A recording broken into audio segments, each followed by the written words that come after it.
Welcome to a new episode of New Worker Radio, presented by the Communist Workers Platform.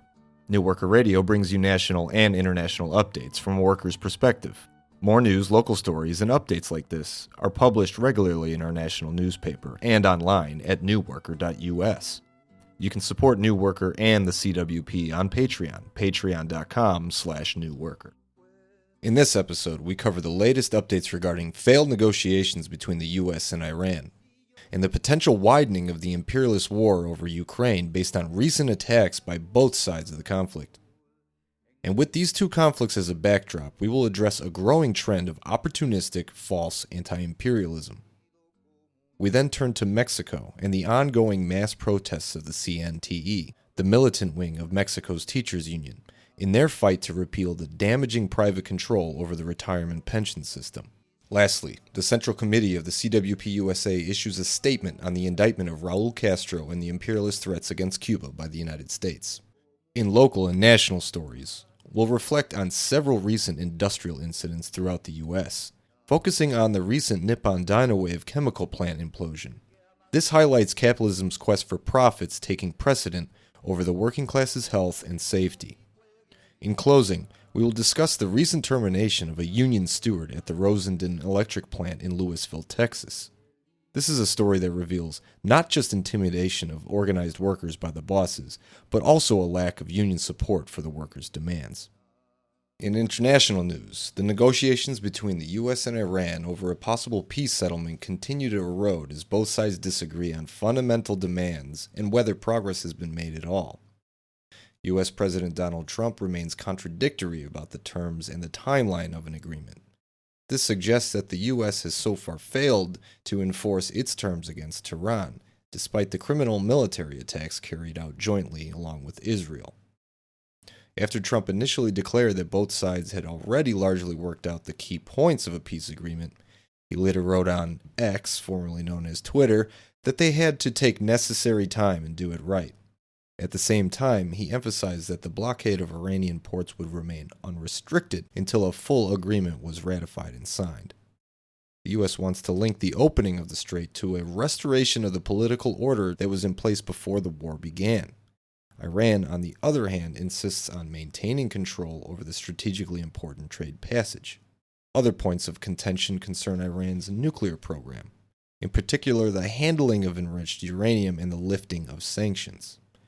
Tehran calls for the early release of at least half of Iran's frozen assets under the proposed cooperation memorandum.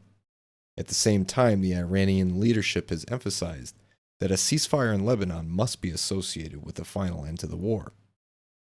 These failed negotiations highlight the underlying complexity of the growing tensions brought about by the competing interests of U.S. capital against that of China's capital. New fronts that are being opened for control over resources, markets, and labor at the geographical nexus of competition between the two imperialist blocs. Meanwhile, in Ukraine, the war continues to intensify and increasingly draws more states into the conflict. Attacks near the Romanian border and new arms transports to Ukraine underline the danger of further escalation of the imperialist war, while NATO's military presence in the Baltics is also strengthening. Romania stated that Russia had again stepped up its attacks on targets in Ukraine near the Romanian border. A drone had entered Romanian airspace and fell on a residential building, triggering a fire. The Romanian foreign minister spoke of serious, irresponsible escalation on that of Russia. Another incident also occurred in the Black Sea. The Ukrainian Navy said a Turkish cargo ship was attacked by a Russian drone on its way from Odessa to Turkey. 2 crew members were injured in that attack. These incidents highlight what may come if there is to be further expansion of the imperialist war. This conflict between the US, NATO, European Union, and Russia was the focus of informal meetings of EU foreign ministers in Cyprus. The foreign ministers discussed whether the EU should appoint a special envoy for talks with Russia and what conditions Europe would have to impose in the possible negotiations. The EU foreign policy chief made it clear that Europe would, quote, never be a neutral mediator between Russia and Ukraine, as the EU sided with Ukraine and defended its own security interests. The EU's conditions include an unconditional ceasefire, non-recognition of Russian-occupied Ukrainian territories, and an end to cyber attacks and airspace violations. In addition, Europe must exert greater economic pressure on Moscow, and the EU is already working on further sanctions against Russia. The Ukraine and Sweden recently agreed to a purchase of Swedish fighter jets with European funds. This is to be financed in part of the billion-dollar loan program recently decided by the EU, which primarily serves Ukraine's further military buildup. In addition, Sweden announced a new extensive military assistance package, including, amongst other things, ammunition and electronic warfare equipment. NATO is also continuing to expand its military presence in Eastern Europe. A joint German and Dutch military corps is to take command of NATO's land forces in Estonia and Latvia in the future. The aim is to strengthen the alliance's eastern flank. The new structure goes back to decisions made by the NATO summits in recent years and is intended to enable larger troop contingents to be relocated more quickly. The German and Dutch defense ministries jointly declared that the additional military structure should strengthen Russia's deterrence. With these two conflicts as a backdrop, we will address a growing trend of opportunistic, false anti-imperialism. In Moscow, the so-called New International Socialist Network, or Sovintern, has been launched under the leadership of Russia's own left-wing patriots. While presented with grand rhetoric about socialism, anti-imperialism, and international solidarity, the initiative reveals a different reality. Not that of proletarian internationalism, but of bourgeois camp politics. Sovintern was created by the Justice Russia Party, which does not represent an independent revolutionary labor movement, but is rather part of the Russian bourgeois state apparatus. The party's attempt to build a, quote, socialist international is not about uniting the working class against capitalism, but about dressing geopolitical aims in left-wing language. The group's links to the World Anti-Imperialist Platform, the WAP, are particularly revealing. WAP has long promoted a line that divides the world's capitalist states into, quote, good and bad camps. While correctly identifying the US and NATO as imperialist forces, it simultaneously whitewashes other capitalist superpowers, above all, Russia and China and their bourgeois classes.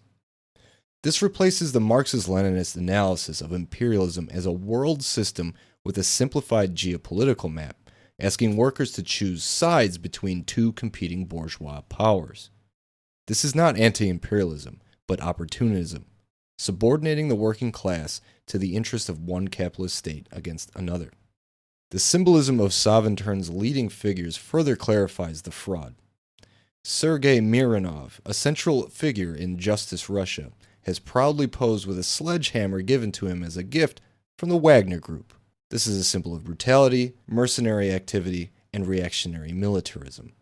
When a politician claiming to speak of socialism embraces such symbols, it reveals the method of red-colored reaction.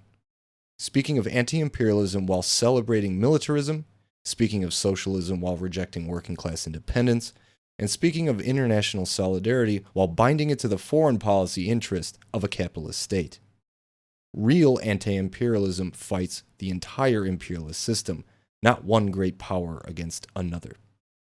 Communists cannot be neutral in the face of US and NATO crimes, but the answer is never to support other capitalist power blocks. The so-called multipolar world under capitalism means multiple centers of competition for markets, resources, and influence, not for the liberation of the working class. Sovintern, the WAP, and many US-based so-called leftist parties thus represent a dangerous line that has historically led the labor movement into social chauvinism. Proletarian internationalism is built through the struggle against capital in every country, not through state-loyal projects or red-colored geopolitics. Any attempt to replace it with bourgeois camp politics must be exposed and fought. In Mexico, an indefinite strike has been launched by teachers organized in the CNTE. This is the militant wing of their teachers' union. They're demanding higher wages and a return to public pension control. The strike has spread across several states. Thousands of teachers have gathered in Mexico City, attempting to reach the capital's central square. The conflict has become particularly charged as Mexico prepares for the 2026 FIFA World Cup, with authorities protecting World Cup-related sites using cordons, concrete blocks, and heavy police presence. When teachers tried to advance, clashes have erupted, police used tear gas, and several protesters were injured. The teachers' demands focus on the 2007 pension reform, which shift pensions from a public model to a more privatized system. It is revealing that the conflict is intensifying precisely before a global sporting event. While the World Cup is portrayed as a celebration of national pride and international community, the teachers, the care workers, construction workers, and transport employees who make society function are suddenly treated as disruptors when they demand dignified conditions. Here, the class antagonism becomes clear. For the state, capital, and FIFA, the city's central locations serve as a stage for sponsors, tourism, and international marketing. For the workers, the same square is a place of struggle and collective visibility. When teachers insist that public spaces belong to the people, not to international football capitalism, they point to a real conflict over whom society's resources should serve. While capital and FIFA prepare for a global spectacle, teachers demand salaries, pensions, and dignified conditions, reminding us that society's resources should serve the needs of the working class, not the sponsors and international sport bureaucracies. The Communist Party of Mexico stated that this strike must be laid at the feet of the Morena Party and President Claudia Sheinbaum, who has continued the anti-worker and anti-popular policies of previous governments. This is despite the fact that the repeal of the 2007 pension privatization law was a campaign promise of hers. Given this scenario, the Communist Party of Mexico calls on students from universities, high schools, and other educational institutions to actively join the solidarity actions with the CNTE. Further, our comrades in Mexico have called for the following activities to take place: carrying out solidarity activities in support of the striking workers, formation of student committees to maintain political and organizational activities during summer vacation, organization of information brigades in schools and study centers, the distribution of pamphlets and educational materials on the harm caused by the pension privatization law, and the participation in mobilizations and marches called by the CNTE. The CNTE has announced that it will continue its struggle until the federal government meets the demand to repeal the 2007 pension privatization law. Mexico's teacher strike shows that the working class must not be silenced by major events, nationalist campaigns, or concerns about national image. When wages, pensions, and working conditions are attacked, the fight must be waged where it is visible.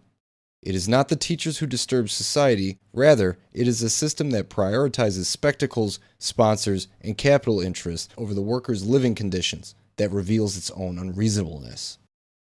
The Central Committee of the CWPUSA has issued the following statement on the indictment of Raul Castro and the imperialist threats against Cuba. The Communist Workers' Platform of the USA denounces the profane indictment of General Raul Castro by the Trump administration as a further escalation of its aggressive campaign to strangle the Cuban Revolution. Guided by its dangerous plans for control of the Western Hemisphere, as outlined in the National Security Strategy, U.S. imperialism is utilizing this indictment to lay the groundwork for a military attack against Cuba and its people. The deployment of the USS Nimitz stands as a provocative measure by the Trump administration and marks a new low for a government that came into office styling itself as, quote, peacemakers. This military escalation is coupled with the tightening of economic sanctions and the energy blockade implemented in January, all designed to asphyxiate the Cuban people. What we must first confront are the pathetic lies spun by the U.S. Department of Justice, which attempts to rewrite history by claiming that a civilian aircraft was down in 1996 on the orders of Raul Castro, leading to 4 deaths. What is conveniently erased is that this aircraft belonged to the Brothers to the Rescue, a CIA-backed terrorist organization and one of the narco-mafia groups based in Miami that led counter-revolutionary activities against the revolutionary government and the Cuban people. This group consistently violated Cuba's airspace with propaganda airdrops, illegal radio transmission, and bioterrorist attacks aimed at agriculture, all of which were documented and reported to the U.S. government. These repeated attacks were supported and encouraged by U.S. imperialism. Such propaganda, prepared for years within the governments of Florida and enabled by its billionaire circles, has culminated in the passage of Trump's Anti-Communist Week on November 7th. It has reached the level of anti-communist curricula implemented in Florida's schools, the designation of so-called victims of Communism Day, and the demonization of Marxism-Leninism at the state government level. All of these measures have been crafted to garner support for Marco Rubio's vision of Cuba, quote, joining the 21st century, and a, quote, new future representing a return to the subjugation by U.S. monopolies and parasites whose filthy hands have been behind the slaughter in Gaza, whose bombs have killed school children in Iran, and whose blood-soaked profits from war are intent on controlling the people of Cuba. The future they offer is one of slavery in the 21st century. The U.S. is attempting to hold Cuba responsible for its own terroristic operations, going so far as to charge a hero of the Cuban people as a criminal. Yet Raúl's role in the Cuban Revolution, alongside Fidel, Che, Camilo, and Juan Bosque, outshines all the slander, standing him high among the epic revolutionaries of our time. The Trump administration, tasked by the U.S. bourgeoisie to reshape the entire region in the interest of U.S. monopolies, seeks to leverage the hubris gained from military interventions in Venezuela as a means to strangle the Cuban Revolution. It is now attempting to cement the decades-long blockade through military intervention, backed by the energy monopoly of ExxonMobil, segments of the bourgeoisie that is centered in Florida, including the exiled Cuban Fanjul family of Domino Sugar and Florida Crystals, and a network of non-governmental organizations known as the Assembly of the Cuban Resistance, led by Orlando Gutierrez Boronat and funded directly from state coffers. This network of private interests includes billionaire Jorge Mas Santos, owner of Inter Miami and the Coral Gables-based construction firm Mas Tech. For years, these wealthy parasites have backed Rubio, the spearhead of the offensive campaign against Cuba.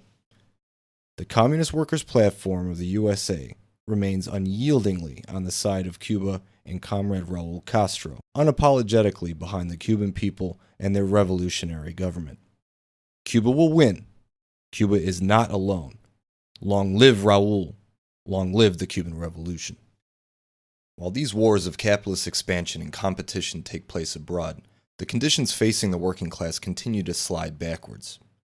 While the government is prepared to spend $1.5 trillion on the military and building bases around the world, we see our wages stretched to their limits while companies exert more and more pressure on us to give them more while they pay us less. We send our children to chronically underfunded schools. Unions remain under constant attack. Workplace safety standards are deprioritized. Childcare remains wholly unaffordable. Rents and housing costs rob us of most of our checks. And millions of us lack the ability to afford medical care. And so we now turn to national and local stories to highlight just a few examples of what imperialism abroad looks like for workers at home.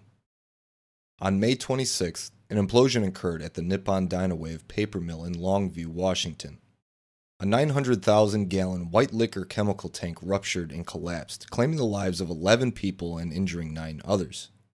White liquor is a highly toxic mixture of chemical compounds used to break down wood chips into pulp for the manufacture of heavy paper products. Exposure to it causes severe burns and respiratory damage, requiring this compound to be stored securely in large volume tanks and under strict protocols. The caustic substance contaminated the Columbia River and surrounding surface water. While the river is large and fast-moving, experts claim there may be no lasting damage in the waterway. However, tens of thousands of gallons of this corrosive substance spread into the surrounding areas, prompting the National and State Guard personnel to assist in decontamination efforts. The cleanup is extremely hazardous, and hazmat workers must constantly be cycled out to avoid further injuries. After extensive recovery efforts, investigations are currently underway to determine the cause of the tank implosion. However, this paper mill in Longview, Washington has a history of fires, structural hazards, and safety violations, including moving equipment before an investigation could be conducted regarding an employee's finger being amputated. In addition to workplace hazards, this Nippon Dynawave facility has also a long history of drastic violations regarding environmental contamination, accumulating 24 environmental violations in just the last 5 years alone. The Washington state government fined this mill on 2 separate occasions for wastewater pollution and the release of more sulfuric dioxide into the air than their permits allow. All of these violations are subject to fines of just a few $1,000s, highlighting the ineffectiveness of government bodies and the prioritization of capitalist quest for profit. The company can easily absorb these small costs. For many companies, these fines are more affordable than implementing actual safety standards, allowing them to continue putting lives of the workers and the community at risk. From 2021 to 2025, the Dynawave paper mill was issued several citations regarding fall protections, injury-related conditions, and COVID compliance violations. At the same time, the mill was in a period of significant non-compliance with environmental regulations. Regarding the state, it allowed these problems to accumulate, only issued small fines, and watched as their violations only grew worse into 2025, spiking at almost 8 times the limit for their environmental contaminants after failing to report for months. In 2026 alone, 2 investigations were underway at the mill regarding chemical safety system and a sinkhole forming on the mill floor from a faulty drain. We can see a clear pattern of noncompliance and growing safety hazards putting people in harm's way to preserve profits. While investigations are in process to find out why this white liquor tank exploded, we can see that the tragedy at the Nippon Dynawave company is not isolated, but it's the outcome of a system that subordinates worker safety for the benefit of profit accumulation. When production is organized for profit maximization, workers are treated as disposable. Public health and the environment are externalities, and everything is oriented towards the benefit of shareholders. The state's refusal to intervene prior to the implosion exposes its role as an instrument of capital interests, issuing fines so small that they could be considered operating costs while thousands of people were at risk. We mourn the losses of our fellow workers and for their grieving families, and we continue to advocate for a socialist society, a system built on the democratic control of industry where preventable disasters such as these would never be left to fester. We seek to ensure that production serves the well-being of all people, not the private enrichment of a few wealthy leeches, with the dignity and well-being of all workers guaranteed. On May 18th, Union Steward Joseph B. was fired from his job at the Rosendin Electric Modular Power Solutions facility in Lewisville, Texas. The official reason given was a, quote, lack of production, but the facts reveal this to be a flimsy excuse covering the real motive: removing a worker who was fighting for his fellow class brothers and sisters. What records do show is the number of overtime hours clocked by the workers at this facility has been sharply increasing. The average worker puts in between 48 to 56 hours a week to supplement their insufficient wages. At most other work sites, overtime pay is double the normal hourly wage. In fact, this is the case at other Rosendin Electric workplaces, save for the MPS facility across the Union local. Naturally, workers are growing fed up with working such long hours for less pay despite performing the same work for the same company. They reached out to their union steward, Joseph, to help formulate a simple demand: to be paid the same rate as other workers, covered by the same union local, and working for the same company. To show their support and solidarity with this just cause, many workers chose to wear buttons demonstrating this demand at a weekly safety meeting. It was only after this collective action that Joseph was fired. This firing, executed without prior discipline, is a clear violation of the National Labor Relations Act and the collective bargaining agreement between the company and the International Brotherhood of Electrical Workers. What we can see clearly is that these laws and agreements are simply cast aside by the capitalist class when it suits them, while expecting workers to adhere to them as if they were sacred texts. The firing of the union steward is an act of employer terrorism, designed to intimidate workers into accepting ever-worsening conditions or to scare them from fighting for better ones. Even in the reactionary state of Texas, workers have the right to demand better pay. For the workers at Lewisville, this firing demonstrates the level of contempt that your employer holds for you, that they would target your leaders, your coworkers, and your class brothers and sisters for daring to demand fair pay not only shows their disregard for you and the well-being of the families that rely on your wages, it also reveals their fear. They know that organized workers, determined to fight to the bitter end for what is right, are a formidable force. They believe that through this act of employer terrorism that they can intimidate you into accepting less. We must show the cowards that we do not bend to tyranny, that we choose to fight. IBEW Local 20 has failed to mount a principled defense of the terminated steward. In fact, they have done the opposite. They folded and sided with Rosendin ownership. They claimed that passing buttons during work hours was justifiable for termination. But it's hard to understand how a steward is supposed to help their brothers and sisters in the workplace if they can't do these basic tasks.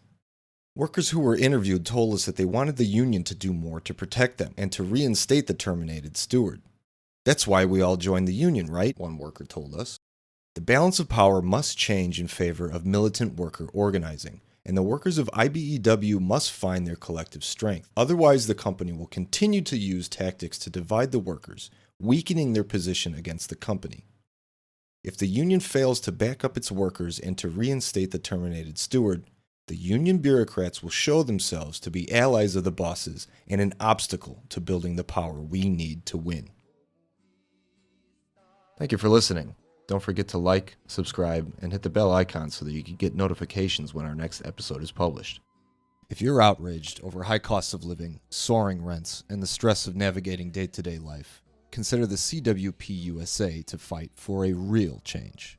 To learn more and sign up, go to CWPUSA.org.